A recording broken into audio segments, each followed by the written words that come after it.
साल की अंतिम एवं चौथी नेशनल लोक अदालत का आयोजन शनिवार को जिला न्यायालय परिसर में किया गया। इस अवसर पर नागरिकों में खासा उत्साह देखने को मिला। सुबह से ही लोग लंबी लंबी कतारों में खड़े होकर अपने लंबित प्रकरणों का निराकरण कराने एवं बकाया राशि जमा कराने पहुंचे। नेशनल लोक अदालत के माध्यम से बड़ी संख्या में मामलों का आपसी सहमति से त्वरित निराकरण किया गया, जिससे आम नागरिकों को समय और खर्च दोनों से राहत मिली। नेशनल लोक अदालत में प्रमुख रूप से इन मुद्दों पर कार्य हुआ, जिसमें यातायात चालन एवं मोटर व्हीकल्स एक्ट से जुड़े प्रकरण, बिजली पानी नगर निगम से संबंधित बकाया बिल, बैंक ऋण वसूली एवं चेक बाउंस के मामले, वैवाहिक एवं पारिवारिक विवाद, मोटर दुर्घटना दावा प्रकरण, दीवानी प्रकरण, समझौता योग्य फौजदारी मामले का निराकरण किया गया। नेशनल लोक अदालत के सफल आयोजन से संदेश दिया गया कि आपसी समझौतों से विवादों का समाधान न केवल सरल है, बल्कि समाज में सौहार्द और न्याय व्यवस्था में विश्वास भी बढ़ाता है।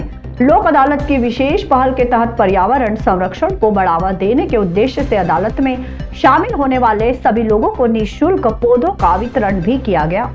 इस पहल की आम नागरिकों ने सराहना की।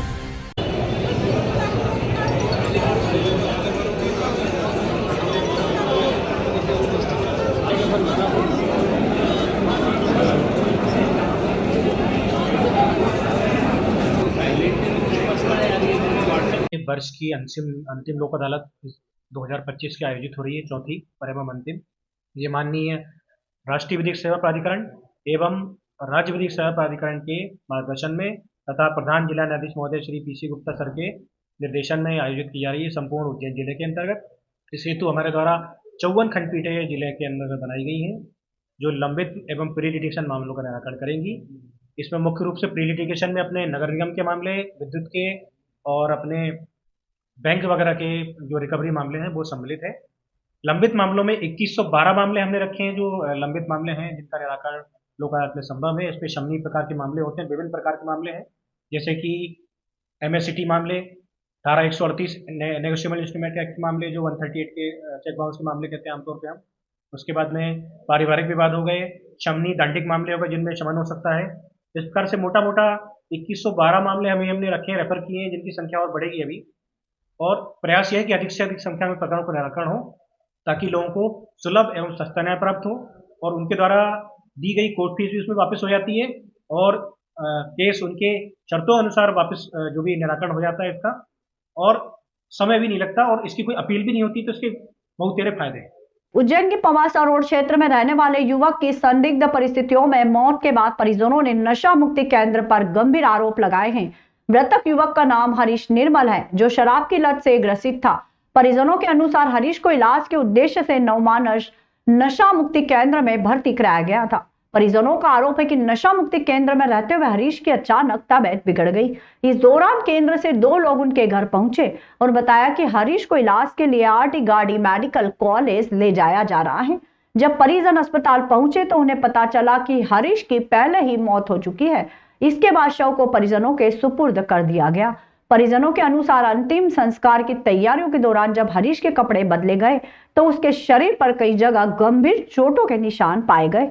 इसके बाद परिजनों का कहना है कि चोटें नशा मुक्ति केंद्र में मारपीट किए जाने की ओर इशारा करती है। घटना से आक्रोशित परिजनों ने पुलिस से निष्पक्ष जांच की मांग करते हुए कहा है कि उनके बेटे के साथ नशा मुक्ति केंद्र में अमानवीय व्यवहार किया गया, जिसके चलते उसकी जान चली गई। परिजनों ने दोषियों के खिलाफ कड़ी कार्रवाई की मांग की है। मृतक हरीश निर्मल अपने पीछे 2 बच्चों को छोड़ गया है। उसके पिता का नाम ग्यारसी लाल निर्मल बताया गया है। पुलिस ने मामले में जांच शुरू कर दी है और पोस्टमार्टम रिपोर्ट के आधार पर आगे की कार्रवाई की बात कही जा रही है। थाना जीवाजीगंज में एक मर्ग पंजीबद्ध हुआ है, जिसमें सूचनाकर्ता के द्वारा मृतक जो है उनका नाम हरीश निर्मल है। ये शंकरपुर थाना पवासा के रहने वाले हैं और 41 वर्ष की इनकी आयु है। इनकी संदिग्ध परिस्थिति में मृत्यु के संबंध में बताया है, जिसके संबंध में थाना जीवाजीगंज में मर्ग जो है सूचनाकर्ता की रिपोर्ट पर से कायम किया गया और उसको जांच में लिया गया है। जांच के दौरान जो भी तथ्य पाए जाएंगे और साथ ही साथ पोस्टमार्टम रिपोर्ट से भी जो तथ्य आएंगे उसके हिसाब से हम अग्रिम कार्रवाई करें। प्रदेश के मुख्यमंत्री डॉक्टर मोहन यादव के कार्यकाल के 2 वर्ष पूर्ण होने पर धार्मिक नगरी उज्जैन में उत्साह और खुशी का माहौल देखने को मिला। इस अवसर पर जिले के प्रभारी मंत्री ने प्रेस कॉन्फ्रेंस आयोजित कर मुख्यमंत्री के 2 वर्षों के कार्यकाल की उपलब्धियों की विस्तृत जानकारी पत्रकारों को दी। प्रभारी मंत्री ने कहा कि मुख्यमंत्री डॉक्टर मोहन यादव के नेतृत्व में प्रदेश ने विकास, सुशासन और जन कल्याण के क्षेत्र में कई महत्वपूर्ण उपलब्धियां हासिल की है। उन्होंने बताया कि उज्जैन सहित पूरे प्रदेश में आधारभूत संरचना, उद्योग, शिक्षा, स्वास्थ्य और धार्मिक पर्यटन को बढ़ावा देने के लिए प्रभावी योजनाएं लागू की गई। प्रेस कॉन्फ्रेंस के दौरान प्रभारी मंत्री ने मुख्यमंत्री द्वारा उज्जैन के समग्र विकास, सिंहस्थ की तैयारियों, धार्मिक पर्यटनों को नई ऊंचाइयों तक पहुंचाने और आमजन के जीवन स्तर में सुधार के लिए किए गए कार्यों की सराहना की। उन्होंने कहा कि मुख्यमंत्री की नीतियों का लाभ सीधे आम जनता तक पहुंचा है, जिससे प्रदेश निरंतर प्रगति के पथ पर अग्रसर है। इस अवसर पर भाजपा पदाधिकारी, जनप्रतिनिधि एवं प्रशासनिक अधिकारी भी उपस्थित रहे। जिले में औद्योगिकरण को बढ़ावा देने और निवेशकों की समस्याओं के त्वरित समाधान के लिए जनवरी 2024 में उज्जैन संभागीय क्षेत्रीय कार्यालय की स्थापना की गई। बीते 2 वर्षों में उज्जैन संभाग के सभी जिलों में निवेश प्रोत्साहन केंद्र शुरू किए गए। उद्योग अनुकूल वातावरण के लिए औद्योगिक कार्यशालाएं, क्षेत्रीय उद्योग सम्मेलन उज्जैन 2024 सहित देश विदेश में road show, global investors summit 2025 में सहभागिता कर व्यापक प्रचार किया गया। दिल्ली मुंबई इंडस्ट्रियल कॉरिडोर के तहत ग्राम नरवर में 773 एकड़ में विकसित विक्रम उद्योगपुरी में अधिकांश भूखंड आवंटित हो चुके हैं, जहां हजारों करोड़ के निवेश और हजारों रोजगार की संभावना है। इसके साथ ही 360 एकड़ में विकसित मेडिकल डिवाइस पार्क में 66 इकाइयों को भूमि आवंटन किया गया है। IT पार्क फेज 1 का भूमि पूजन हो चुका है और फेज 2 की प्रक्रिया पूर्ण गई है। ताजपुर औद्योगिक क्षेत्र और मक्सी औद्योगिक पार्क फेज 2 के विकास से भी जिले में रोजगार और निवेश को नई गति मिल रही है। विकास और सेवा के 2 वर्ष के कार्यकाल पूरे हो रहे हैं और उज्जैन की अपनी नई पहचान बन रही है। साथ में सिंहस्थ को लेकर भी जो विकास, करोड़ों के विकास कार्य हो रहे हैं, सर्वांगीण विकास कार्य हो रहे हैं, मैं इसके लिए प्रदेश के मुख्यमंत्री जी को बहुत बहुत धन्यवाद देता हूं। और कोई विभाग, कोई गली, कोई चौबारा, कोई सड़क ऐसी नहीं बची जो उज्जैन के विकास में कई रोड़ा बनती हो। हमने बाबा महाकाल की कृपा से सारे मंदिरों का जीर्णोद्धार, युवाओं को रोजगार मिले, उसको रोजगार को लेकर बाहर से आने वाले यात्रियों को सुविधा रहे, तो उसको लेकर के सड़कों का वो उद्धार, अस्पतालों का उद्धार, 200 बेड अलग से हम बना करके देने वाले हैं। तो सर्वांगीण कृषि के क्षेत्र में सर्वांगीण विकास की बात कर रहे हैं हम लोग। उज्जैन को लेकर के उज्जैन का धार्मिक आस्था के नाम से उज्जैन जाना जाता है और उज्जैन के युवाओं को भी रोजगार मिले।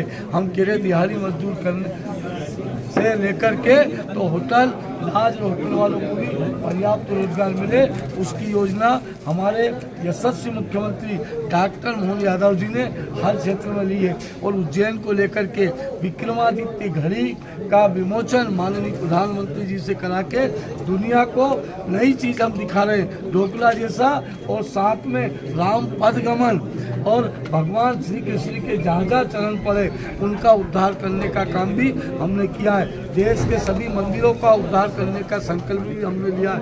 ओरछा हो या खजुरा हो, उन सब आस्था और विश्वास के केंद्र उन मंदिरों का भी उद्धार हमने किया है। और सनातन संस्कृति को आगे रखते हुए माननीय मुख्यमंत्री जी ने मकर संक्रांति जनवरी से लेकर के तो दीपावली तक के जितने हिंदू त्योहार और उत्सव है सार्वजनिक रूप से मनाने का संकल्प लिया है। वो विजयदशमी का त्योहार हो, वो गृह विभाग के साथ शस्त्रों की पूजा हमने की है, दीपावली का त्योहार हो उसकी पूजा की है। अति प्राचीन राजामल घाट स्थित तांत्रिक हनुमान मंदिर पर मनाया गया हनुमान अष्टमी पर्व।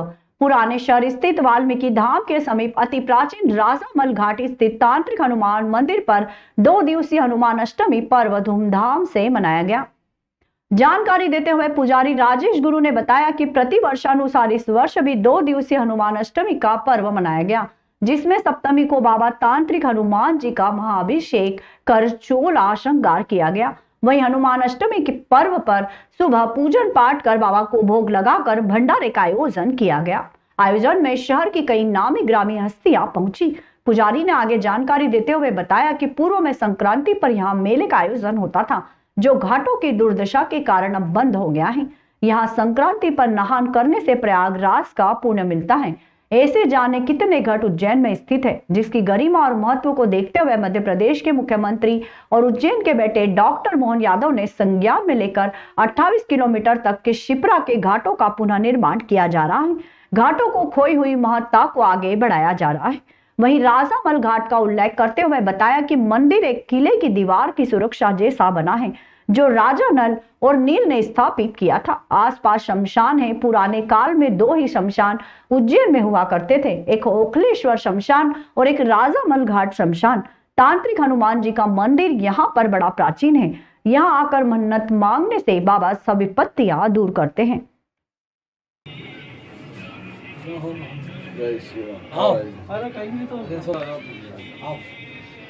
धार्मिक नगरी उज्जैन में प्रदेश के मुख्यमंत्री डॉक्टर मोहन यादव के कार्यकाल के 2 वर्ष पूर्ण होने के अवसर पर वर्ल्ड हिंदू फेडरेशन इंडिया द्वारा रिंग रोड स्थित तिलकेश्वर गौशाला में गौ सेवा कार्यक्रम का आयोजन किया गया। कार्यक्रम में मुख्य अतिथि के रूप में मुख्यमंत्री के बड़े भाई एवं समाज सेवी नारायण यादव तथा निशान यादव उपस्थित रहे।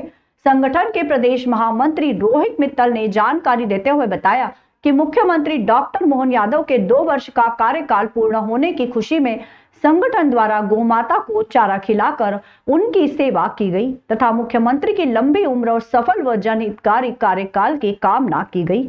उन्होंने कहा कि मुख्यमंत्री डॉक्टर मोहन यादव द्वारा गौ संरक्षण एवं गौ संवर्धन के लिए कई जन कल्याणकारी योजनाएं लागू की गई, जिनका लाभ गौशाला और गौपालकों को मिल रहा है। इसी संदेश को आगे बढ़ाते हुए संगठन ने सेवा कार्यक्रम आयोजित किया। इस अवसर पर समाज सेवी निशान यादव ने कहा कि जीवन में गौ माता की सेवा और उनकी रक्षा करना अत्यंत पुण्य का कार्य है। गौ माता के माध्यम से हमें दूध, दही, छाछ जैसे पोषक तत्व प्राप्त होते हैं, जो हमारे स्वास्थ्य के लिए आवश्यक है। गौ सेवा से समाज में सकारात्मक ऊर्जा और संस्कारों का विकास होता है। मुख्यमंत्री की मंशा के अनुरूप उज्जैन में सिंहस्थ 2028 को लेकर कई महत्वपूर्ण विकास कार्य निरंतर प्रगति पर है। संगठन ने इन कार्यों की सराहना करते हुए कहा कि आने वाले दिनों में उज्जैन को अंतर्राष्ट्रीय पहचान दिलाने की दिशा में प्रभावी प्रयास किए जा रहे हैं। कार्यक्रम के दौरान संगठन के पदाधिकारी एवं कार्यकर्ता बड़ी संख्या में उपस्थित रहे। सभी ने गौ सेवा कर प्रदेश के मुख्यमंत्री के उज्जवल भविष्य की कामना की।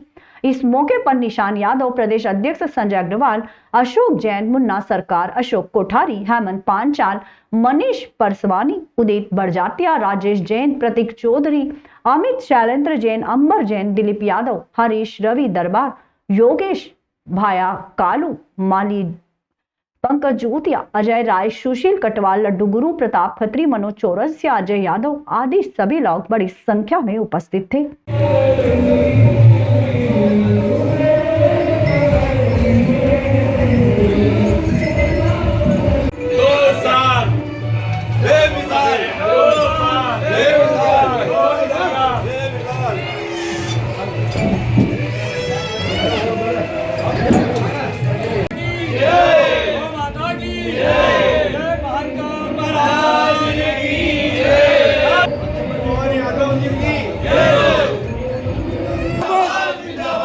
मुख्यमंत्री जिंदाबाद जिंदाबाद जिंदाबाद। तिलकेश्वर गौशाला गौ माता की सेवा की गई।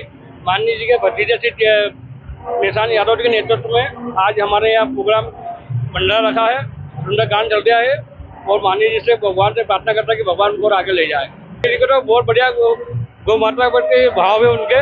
वो तो हर घर घर का दो गाय रखो और बाकी गवर्नमेंट दे रही है कुछ पालने के लिए। आज हमारे सीएम साहब मोहन जी यादव के 2 साल कार्यकाल पूरे होने के उपलक्ष्य में गौ माता की सेवा करके हमने उसको चारा खिला के कार्यक्रम रखा है और भंडारा भी है बाबा का। और जो हमारे सीएम साहब कार्य कर रहे हैं मध्य प्रदेश की जनता के लिए वो सराहनीय है। और गौ की रक्षा के लिए उन्होंने जो बोला है कि हर घर में 2 गाय रखे जाए और उसमें 50% सब्सिडी तक दे रहे हैं सीएम साहब, वो सराहनीय है। और जो हमारे उज्जैन की जनता है और जो आने वाला सिंहस्थ का कार्य जोर शोरों से कर रहे हैं वो सराहनीय है। किसान और सीएम साहब के कार्य को लेकर बहुत खुश है। भावांतर योजना, 12,000 किलोमीटर सड़क योजना, जो सारे कार्य कर रहे हैं सीएम साहब हमारा सराहनीय है। हमने गौ माता जी को चारा खिला के तिलकेश्वर गौशाला में और सीएम साहब के उज्जवल भविष्य की ओर कामना करी और वो आगे से आगे पूरी उज्जैन की जनता उनके साथ है और आगे से आगे और अच्छे से अच्छे ऐसे कार्य करते रहे। तो पूरे मध्य प्रदेश की जनता सीएम साहब के साथ है।